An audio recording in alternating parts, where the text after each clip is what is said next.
Hello and welcome. My name is Michelle. I am your emotional resilience coach, and today we're going to chat about the pain and suffering that we have in our expectations. Now, don't go anywhere, just hang with me. What I mean by that, I'm not saying that we're never to have any expectations, I'm just saying we need to be onto our expectations. Are our expectations realistic? Are our expectations causing pain and discomfort? Are our expectations in the wrong places? What do I mean by this?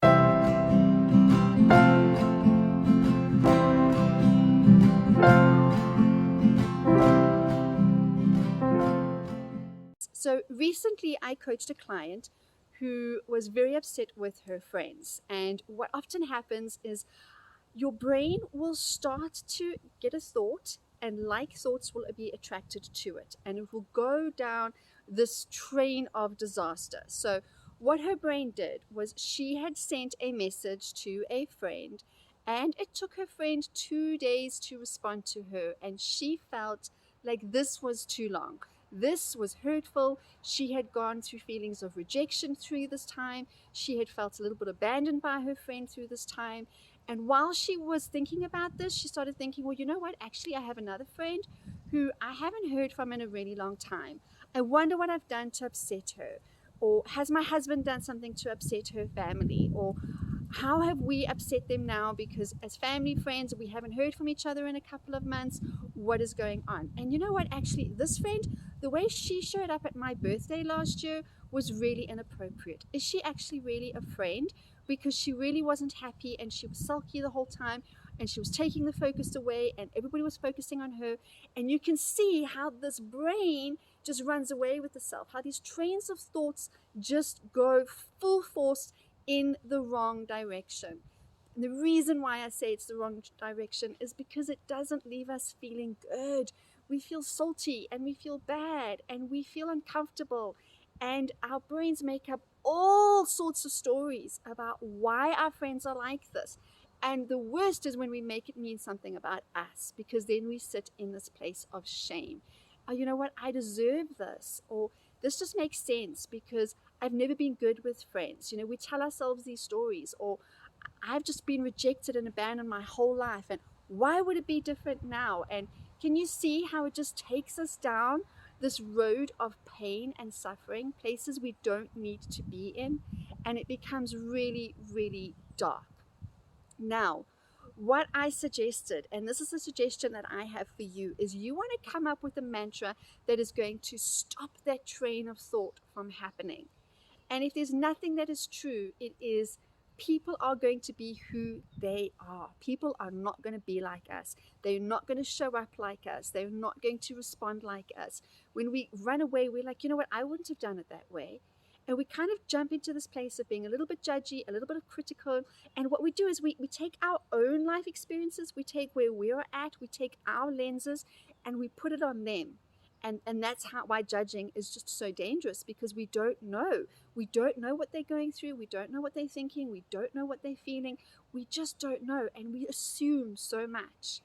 And another thing that we do, which is so dangerous, is we don't communicate. We don't say to people, well, you know, I would appreciate it if you could just let me know, even if you just send me a quick thumbs up that all is well and you'll get back to me later, or whatever it is that you would like to see in your friendship. You have every right to communicate your needs.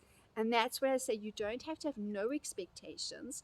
Communicate. Say, hey, it would be better for me, it would be better for this relationship, or do you mind if, or I'd really appreciate it, or it'll just feel right, or whatever. You frame it how you want to, where you express a need, right? Can you just let me know everything's okay, or just like check in with me, or when I check in with you, just let me know. Just have that conversation, have that communication, because what we do is when people are not meeting our expectations, when people are not living by our manual. And what I mean by manual is we all have a set of ideas of what our various relationships should look like. And when people don't do that, we take extreme offense. We make it something personal. And it makes it very icky. So what we do is we either step into this relationship where we try to manipulate and control that other person and the way things are supposed to look, which is just ugh, or we distance ourselves, we take a step back, and we withhold our love as a form of punishment, which is also yucky. It's not going to be conducive to good, helpful, fruitful relationships, right? And so we end up in this to and fro, this tug and pull of what should I do? What shouldn't I do? How should I do this? This is about them. This is about me. We end up in that blame shame cycle. I have done a video on the blame shame cycle before. Go and have a look at that, where we either feel absolute shame within ourselves about being not good enough, or we point fingers and we say that they are not good enough. So if nothing else, we can accept that if everybody was the same, it would be awkward, it would be weird, there would be no growth, there would be no goodness, it would be a bit strange. I wouldn't like it. If everybody was like me, there would be no diversity, right? And yet we still think, well, why can't they just do it like I would? I wouldn't do it that way. Or, they should just know. That's another thing we tend to do, is we tend to get really icky in our relationships by saying they should just know, because I know. But should they? Have we had that conversation? Are we just assuming? We might think, it's just protocol. It's just social etiquette to respond to a person within at least a 24-hour period that all is good. Thanks for the message. Really busy right now. Sorry, we'll get back to you. We just add all this drama and all these stories, and we feed the ego with all this negativity. And we try to justify our behavior about why we're now going to show up badly. And none of that is conducive to good, healthy, strong relationships. So what we want to do is we want to run interference with these thoughts. And you can come up with something that really serves you, that really works for you, that gives you power and allows you to have your own back. Something I suggested, which is something that I do for myself often when I get into these scenarios where I feel that maybe I'm being a little bit judgy or a little bit critical, or I'm feeling that sense of disappointment because things are not going the way maybe perhaps I had imagined. Every single one of us has a story, and sometimes even I, after years and years of practice, will fall into that trap of, hey, that doesn't seem right, right? Is I can only expect me to be me and for them to be them, for them to show up who they are, as they are, and for me to show up who I am as I am, and love both of us anyway, right? It takes a lot of the drama out of the situation, but you will know what thought works for you. How can you stop that train from running away with itself and putting you into that place of despair and suffering and rejection and abandonment and blaming people?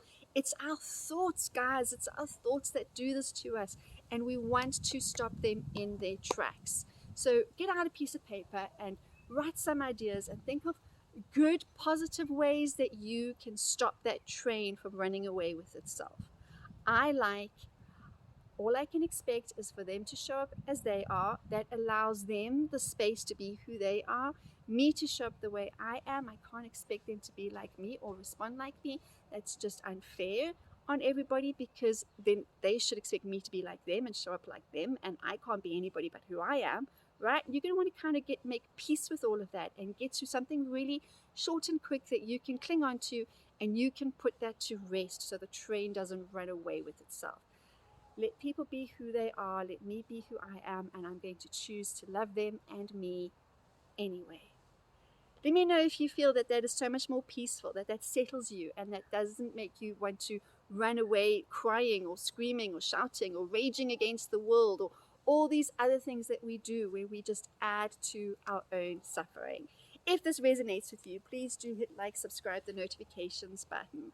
I always love to hear from you, so come on over to Instagram and say hi to me there too. Have a most empowered day.